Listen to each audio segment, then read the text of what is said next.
Please ఒక్కసారి రాజేశ్వర రెడ్డి గారు ఒక్క మాట ప్లీజ్, ఒక్క మాట. ఇప్పుడు మనకు ఒక ప్రొసీజర్ నడుస్తున్నది. ప్లీజ్ కౌశిక్ రెడ్డి గారు ప్లీజ్, మీరు అట్లా డైరెక్ట్ మాట్లాడొద్దండి దయచేసి. ఒక నిమిషం కేటీఆర్ గారు, లేదు నేను చెప్తున్నా, నేను ఒకటి చెప్తున్నా కాదండి కేటీఆర్ గారు. నేను మాట్లాడతానన్నప్పుడు నేను ఒక విషయం చెప్పదలుచుకున్నప్పుడు మీరు కోఆపరేట్ చేయాలి, సహకరించాలి. మీరు ఒక నిమిషం, నేను దానికి జవాబు చెప్తానన్నాను. ఇప్పుడు చైర్లో ఉన్న పర్సన్ కానీ నేను మీకు జవాబు చెప్తాను. అవకాశం నేను ఇచ్చానండి, అవకాశం ఇచ్చిన తర్వాత మాట్లాడతారు. మీరు కేటీఆర్ గారు, నేను చెప్తాను మీకు జవాబు అన్నాను. ఇప్పుడు మీరు వినదలుచుకోలేదా చెప్పేది? నేను చెప్పేది వినండి. రాజేశ్వర రెడ్డి గారు మాట్లాడిస్తున్నా కదా,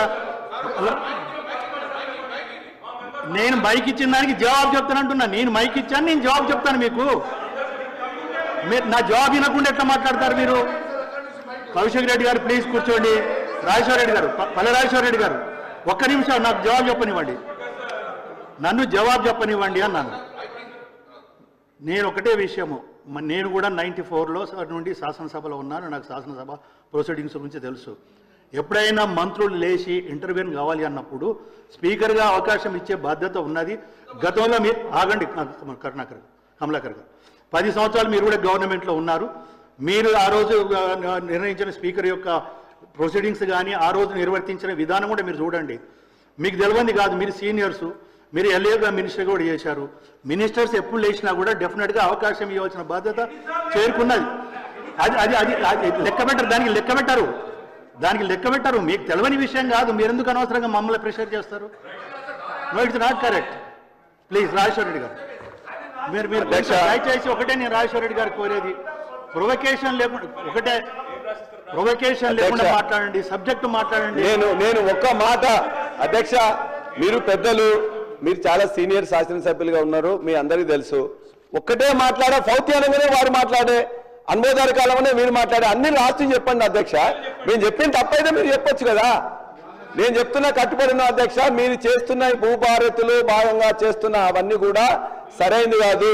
అది మ్యుటేషన్ పద్ధతి కానీ, ఫౌతి సిస్టమ్ కానీ, అనుమోదార కాలం పెట్టడం కానీ, లేక ఒక మాన్యువల్ పహాని పెట్టడం కానీ, ఇవన్నీ సరైన పద్ధతులు కాదు. దీనివల్ల ఇప్పటికే 1,55,00,000 మంది ఎకరాలకు సంబంధించిన వాళ్ళందరూ నష్టపోతారని చెప్పేసి మీ ద్వారా ప్రభుత్వానికి నేను తెలియజేస్తున్నా.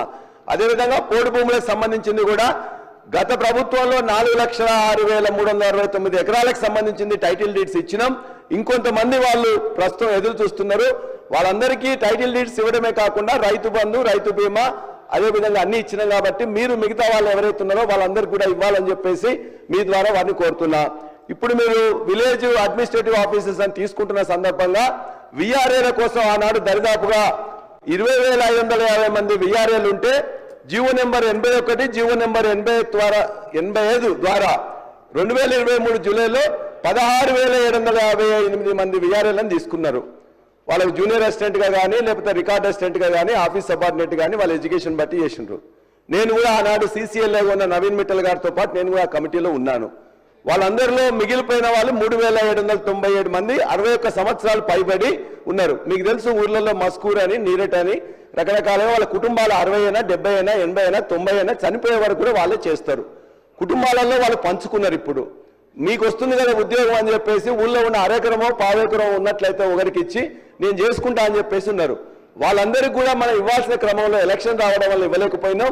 కాబట్టి దయచేసి వారికి ఖచ్చితంగా ఆ 3,797 మంది విఆర్ఏలు ఎవరైతే ఉన్నారో వారికి వారసత్వంగా, వాళ్ళకి హక్కుగా తరతరాలుగా ఈ తెలంగాణ ప్రాంతంలో వస్తుంది. కాబట్టి వారికి దయచేసి వాళ్ళని ఇంక్లూడ్ చేసుకొని వాళ్ళ యొక్క వారసత్వం, వాళ్ళ యొక్క, ఎందుకంటే 61 సంవత్సరాలు అయినది వాళ్ళకి ఇవ్వలేం కాబట్టి వాళ్ళకు జీవో ఇచ్చినాము, ఇంప్లిమెంటేషన్ కాలేదు. కాబట్టి ఈ ప్రభుత్వాన్ని వారి తరఫున నేను రిక్వెస్ట్ చేస్తున్నా, వారికి వారి యొక్క పిల్లల్ని తీసుకోవాల్సిందిగా నేను మీ ద్వారా వారిని కోరుతున్నాను. అదేవిధంగా అధ్యక్ష, ఎల్ఆర్ఎస్ గురించి ఆనాడు వారు చెప్పారు. బట్టి గారు మాట్లాడుతూ ప్రజల రక్తాన్ని పీలుస్తున్నారు, ఎట్టి పరిస్థితుల్లో కట్టవద్దు, వీలైతే పెద్ద భయాందోళనకు గురి చేస్తుందని చెప్పేసి నేను వారి మాటల్లోనే చెప్తున్నాను. ఎందుకంటే నేను రికార్డు ఇప్పుడు నేను వేయడం అనేది మీరు పర్మిషన్ ఇస్తే రికార్డు కూడా ఇస్తాం. సీతక్క గారు కూడా చెప్పిండు, ఎల్ఆర్ఎస్ పేరుతో దాచుకోవడానికి ఇది ఒక నాటకం, ప్రజల దగ్గర చిల్లి గవ్వ లేకుండా చేయడానికి ఎల్ఆర్ఎస్ అనేది ఎవరు కట్టవద్దని చెప్పారు. కోమటిరెడ్డి వెంకటరెడ్డి గారు ఏం చెప్పారు, ఎల్ఆర్ఎస్ జోలికి పోతే బీఆర్ఎస్ ను బొంద పెడతారు, మొత్తం 3 లక్షల కోట్లు వస్తున్నది, రంగారెడ్డి జిల్లాలోనే 1,00,000 కోట్లు వస్తున్నది, యాదాద్రిలో 34,000 కోట్లు వస్తున్నది, కాబట్టి మీరు ఎవరు కట్టొద్దని చెప్పారు. మరొక మంత్రి ఉత్తమ్ కుమార్ రెడ్డి గారు మాట్లాడుతూ ఒక అమానవీయ జీవో తీసుకొస్తున్నారు, దాన్ని వ్యతిరేకిస్తాం, కాంగ్రెస్ పార్టీ అధికారంలోకి రాబోతోంది, ఉచితంగా రెగ్యులరైజ్ చేస్తాం, నో ఎల్ఆర్ఎస్ నో టిఆర్ఎస్ వద్దు, కాంగ్రెస్ ముద్దని చెప్పారు. నేను ఇవాళ ఇవన్నీ రికార్డ్స్ కూడా బట్టి గారు, సీతక్క గారు, కోమటిరెడ్డి గారు, అదేవిధంగా ఉత్తమ్ కుమార్ రెడ్డి గారు మంత్రులుగా ఉండి వారి మాటల్ని నేను రికార్డ్ చేసుకుని ఉన్నా, వారికి కూడా మీ యొక్క సమక్షంలో కూడా నేను పెడతా. ఏదైతే ఎల్ఆర్ఎస్ ను ఆనాడు అమానవీయంగా చిత్రీకరించిందో ఇవాళ ఫ్రీగా చేస్తామని చెప్పిందో, దయచేసి వారు ఇచ్చిన మాటకు కట్టుబడి మరలా ఇవాళ 1,00,000 కోట్లు ఎక్కడి నుంచి వస్తున్నాయో వాళ్ళకి తెలుసు కాబట్టి 1,00,000 కోట్లు వస్తున్నాయా 1,000 కోట్లు వస్తున్నాయా తెలుసుకొని దయచేసి ఆ పేద ప్రజలకు మీరిచ్చిన హామీ ప్రకారం ఖచ్చితంగా చేయాలని మీ ద్వారా ప్రభుత్వాన్ని నేను కోరుతా ఉన్నా, ఉచితంగా చేయాలని చెప్పేసి కోరుతా ఉన్నాను. అదే అధ్యక్ష, ఇవాళ ఉచితంగా చేస్తారని మీరు చెప్పారు అధ్యక్ష, దానే చేయమని అడుగుతున్నాం.